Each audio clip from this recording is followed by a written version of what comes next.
Napakahalaga ng awit na ito ni Zacarias sapagkat ito'y sumasalamin sa lahat ng ginawa ng Diyos sa bayang Israel at ikalawa sa magiging papel ng kanyang anak na si Juan Bautista. Nagsimula ito mga kapatid, plano ng pagliligtas o tinatawag nating salvation history kay Abraham. At nangako ang Diyos kay Abraham.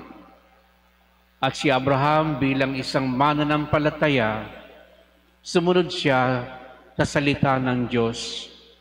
At mula noon, nagpatuloy ang lahi ni Abraham.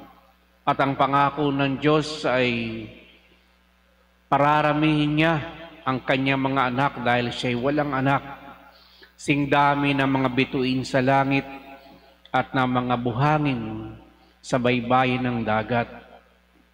At tayo, ang karamihan, ang milyon-milyon o bilyong mga Kristiyano sa buong mundo, ang katuparan ng pangako ng Diyos kay Abraham. Mahigit ng 2,000 taon ang nakakaraan bago pa dumating si Jesus. Kaya patuloy ang kasaysayan ng pagliligtas ng Diyos, ang mga naging anak, mga propeta, mga hari, maraming pinagdaanan upang ipagpatuloy ng Diyos ang kanyang pinakaplano para sa pagliligtas sa ating mga tao. At ang tugatog ng pangakong ito mga kapatid ay ang katuparan nga ng pagdating ng tagapagligtas. 2,000 taon nang lumipas bago dumating ang pangakong ito na si Jesucristong manunubos. At mula kay Kristo ay mahigit na rin 2,000 taon ang nakararaan hanggang sa ngayong panahon nating mga mananampalataya. Pero nagpapatuloy mga kapatid ang disenyo at ang pinaka-grand na plano ng Diyos. At saan ba patutungo ang planong ito mga kapatid? Tulad ng nabanggit ni Zacarias sa mabuting balita, magbubukang liwayway ang kinabukasan natin upang ang mga taong nasa kadiliman o nalililiman ng dilim ay maliliwanagan. At ito'y mangyayari lamang sa pagdating ng totoong hari ng kapayapaan at ng kaliwanagan, ang ilaw ng sanlibutan, si Kristo at Panginoon nating mahal. Kaya, sa disenyong ito mga kapatid, wala nang iba pang pangako ang Diyos kundi ang ating kaligtasan, ang pagtatamo ng buhay na walang hanggan, na magbibigay ng buo at ganap na galak sa puso ng tao. Kung kaya, gaano man katagal ang paghihintay ng mga tao sa pagdating ni Jesucristo at ngayon sa ating panahon, nagpapatuloy ang ating paghihintay. Isisilang siya at gugunitain natin ang kanyang pagsilang, pero magpapatuloy pa rin tayo mga kapatid na maghintay sapagkat sa kahuli-hulihan ng ating paglalakbay dito sa lupa, nais ng Diyos na tuparin at maganap ang kanyang kalooban na tayo ay magtamo ng kaligtasan at buhay na walang hanggan upang ang kapupunan ng kanyang kagalakan ay sumaatin magpakailanman. Yan ang nilalaman ng awit ni Zacarias. Kasalit-saling lahi, mga taong naghihintay sa Diyos sa kanyang pagliligtas ay hindi niya pababayaan. Magpapatuloy ito hanggang sa wakas at sa pagbabalik muli ni Jesucristo. Kaya kung naiinip tayo ng paghihintay, sinasabi sa atin na huwag tayong mainip sapagkat di magluluwat. Maikli lamang naman kasi ang buhay nating mga tao. Kung 4,000 taon ang nakaraan mula noon hanggang ngayon, Ano ba yung ating buhay? Mga 70, 50, 60 taon, 80 taon, namamatay na tayo. Napakaikli nito kumpara sa libo-libong taon na paghihintay ng salit-saling lahi. Ang pinakamahalaga mga kapatid ay tayo manatili na umaasa sa liwanag na ito. Ang ating buhay ay may saysay, may disenyo at plano ang Diyos sa bawat isa sa atin kung paanong meron siyang kasaysayan ng pagliligtas sa sangkatauhan. Meron din siyang individual na mga plano sa bawat isa sa atin.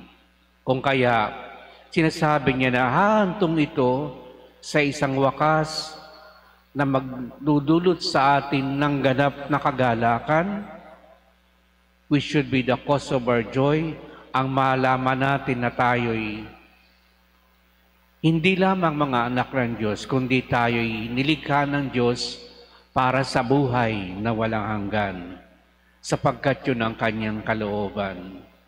Sana mga kapatid, sa panahong ito na tayo naghintay, nagnobena, lahat ng ating ginagawa sa buhay ay humantong sa isang wakas na magdudulot sa atin ng totoong galak.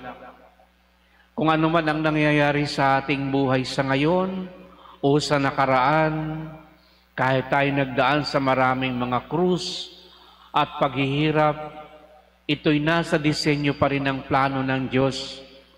Hindi ito nawawala ng saysay kapag tinitingnan natin ng may mata ng pananampalataya. Walang nasasayang na sandali.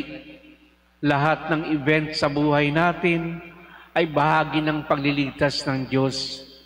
Nandiriyan yung tayo'y bumabagsak, subalit tayo muling itinatayo ng Diyos. Ganyan din ang bayang Israel, bumabagsak, nabibihag, na matinding mga alalahanin, kasalanan, subalit mulit-muli ibinabalik din sila ng Diyos sa daan ng kaligtasan at liwanag ng Panginoon sa paglalakbay na ito. Kaya kung meron man tayong nararanasan na kabigatan sa buhay, tingnan na lamang na natin ito na ito'y bahagi ng plano ng Diyos sa atin. At ito'y makabubuti sa atin. Kahit sa palagay mo ay hindi mabuti ang naging bunga sa iyong pagkatao, nahirapan ka, naparatangan ka, pinagkamuntikanan ka ng mamatay, ito'y makabubuti sa atin sapagkat marirealize natin kung gaano kabuti ang Diyos maging sa mabibigat na ating pinagdaraanan. At kung ito'y makikita mo ng maliwanag, mga kapatid, ito ang maghahatid sa iyo ng kapayapaan at kagalakan, sapagkat hindi lahat ng taong nagdadaan sa krus at kabigatan at kamatayan sa araw-araw ay nakakakita ng totoong halaga ng kanyang mga pinagdadaanan. Kung wala kang pananampalataya, matatago sa iyo at hindi mahahayag sa iyong paningin ang kabuluhan kung bakit nagdaranas sa kuminsan ng mga bagay na ayaw mong maranasan, pero wala ka namang choice kundi pasukin na lamang at tanggapin ang mga bagay na ito na hindi mo pwedeng baguhin. Pero ang isang totoong mabuting balita ay pwedeng baguhin ka ng Diyos at ang iyong kalooban upang mas tingnan mo ng may pagpapahalaga at ang kamay ng Diyos ay sumasayo sa mga pangyayaring ito, mga kapatid. Sapagkat yan din ang tanong ng mga tao sa kaburulan ng Judea. Sabi nila, magiging ano kaya ang batang ito? Sapagkat maliwanag na sumasa kanya ang kamay ng Diyos. The fact na tayo, mga kapatid, ay tinawag ng Diyos sa buhay na ito, dapat din nating napagtanto na ang kamay ng Diyos ay sumasa atin. Ang galaw niya ay hindi niya inaalis, kumbagay palaging nakapatong ang kanyang kamay sa ating ulunan, sapagkat kapag inalis ng Diyos ang kanyang kamay at pagbabasbas sa atin, pupulutin tayo sa pagkawasak at kasalanan. Kaya ito'y ipagpasalamat natin dahil maraming biyaya na di natin mabibilang. Kuminsan nagbibilang tayo ng mga kabiguan, mga paghihirap, at tayo nanghihinawa na. Pero mas mainam na tingnan natin at magbilang tayo ng mga mumunting biyayang nararanasan natin. Sapagkat in the end, ang magbibigay tala ng galak ay kung paanong nakita natin ang kabutihan, pag-ibig at galaw ng Diyos sa ating buhay.